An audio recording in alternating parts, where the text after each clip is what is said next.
Let's do a quick walk around of the 63 Coupe Deville. If you think you're seeing a few different colors here, it's because you are.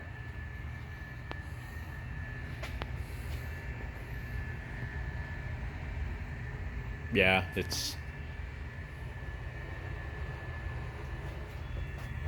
easy to see when I'm standing here.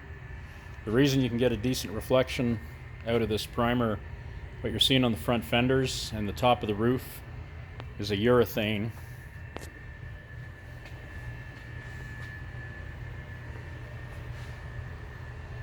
Trying to catch the lights and bring it through, but it's looking pretty good.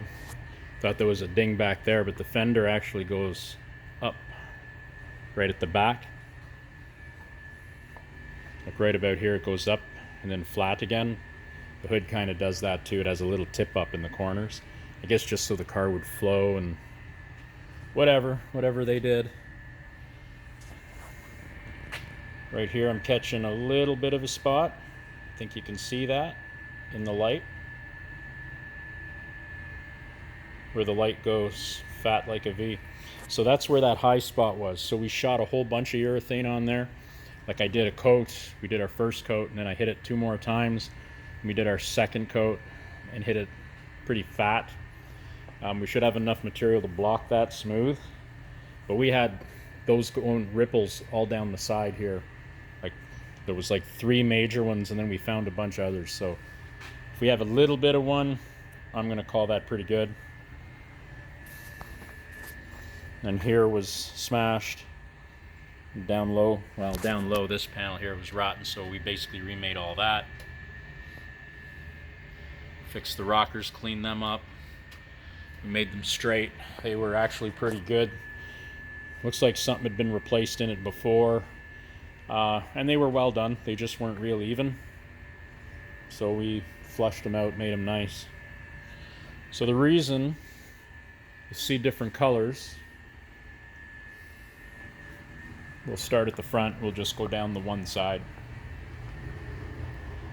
So this whole area in here was epoxy primed with CRE 321 all around the buckets.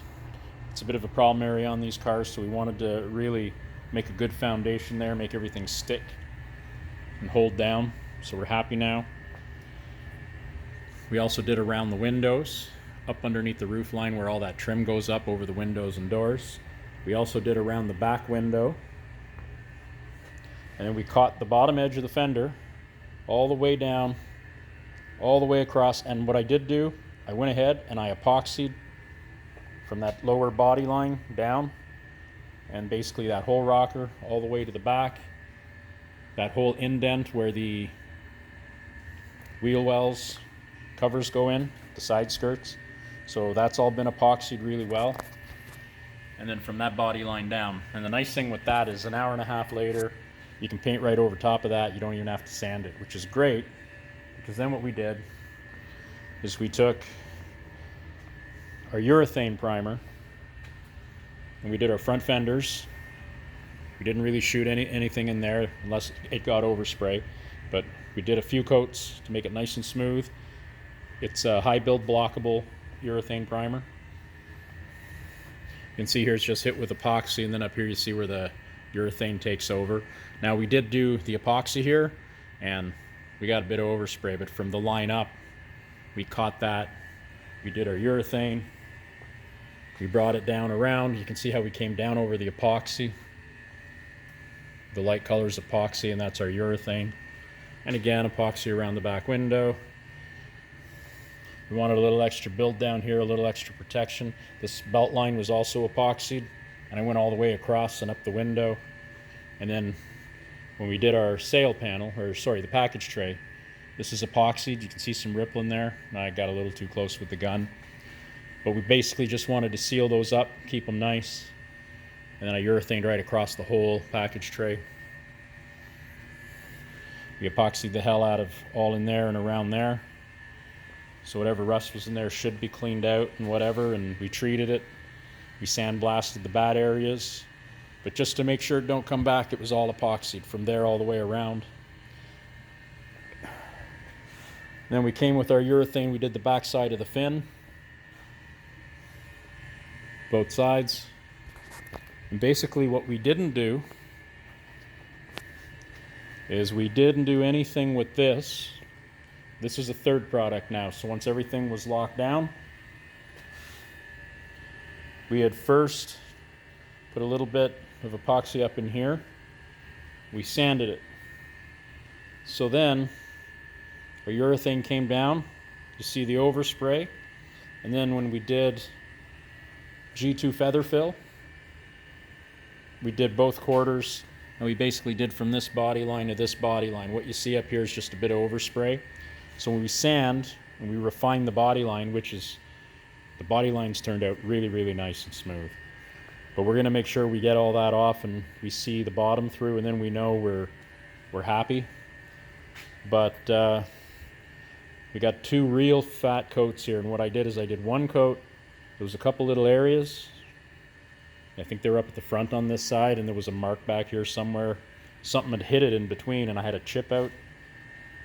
Or a mark in the... Oh, yeah. Something came up and hit it the other day. It was up in between these 2 holes, and it was on the belt line. But we hit that with just a spot. Then we did our second coat right over it. And you can kind of slow down and fill a spot and keep going. That G2 is pretty cool. I used some sort of feather fill, I think, years ago, one time. But I'm a big fan of that CRE 321, so I've been doing a lot of work with that. And before that, I used to just do the body work, and I'd, do the filler. And then when I was done, I did one type of filler, and then I played around with the acrylics and the spot putties. I don't do that anymore at all. The only thing with the CRE 321 is it's expensive. So is this kind of, but I mean, I barely used any out of the gallon, and we got both quarters done. So I did 500 milliliters twice, and then our 2% of that hardener you pour in. This feather fill stuff doesn't come with enough hardener. So the cool thing with the way we did the car, everything we're going to sand, the epoxy and the urethane, I believe, you can use as its own sealer. So once we sand everything real nice, we'll sand it a couple of times, we'll block it all real nice, and then we'll take it down to whatever our paint calls for. And in my case, I can get away with 400. But whatever paint you're using, make sure you read the TDS sheet, because that's going to tell you what you got to do. And you can deviate, and you can watch videos, and guys are doing like, I do it right down to 800 and make it super smooth. You will get a really good paint job that way, but if you're going to do like a tack coat and 2 full wet coats, or a couple wet coats, like, it depends on the paint you got. If it calls for 400, just do the 400 and paint it the way they tell you to paint it. This side, the other side had, like I say, a coat, some spots, and then another coat. This side had 3 full wet coats, and I mean, I was piling it on. So this is the side that saw all the trauma. You can see now, when I did the first coat, you could actually see every single sand scratch and swirl in it. So then I slowed down until I could make that go away. Then the second coat, you could see a few things when it flashed. When I went to do the third coat, I couldn't see anything. I just went ahead and put another third coat on, and we went super wet all the way down because I'd mixed enough to do it. Man, that stuff is nice. Got this weird little spot right here, you can kind of see.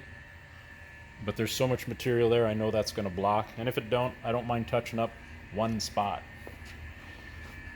But yeah, I'm really, really happy with that stuff so far. If it blocks as good as that shot on there, it'll be amazing stuff. But anyway, that's where we're at. It's 8 o'clock in the evening. I've been out here all day. This was, it's a big car. Everything you do on this car takes time. That's going to be a slick car. Thanks for watching. Cheers.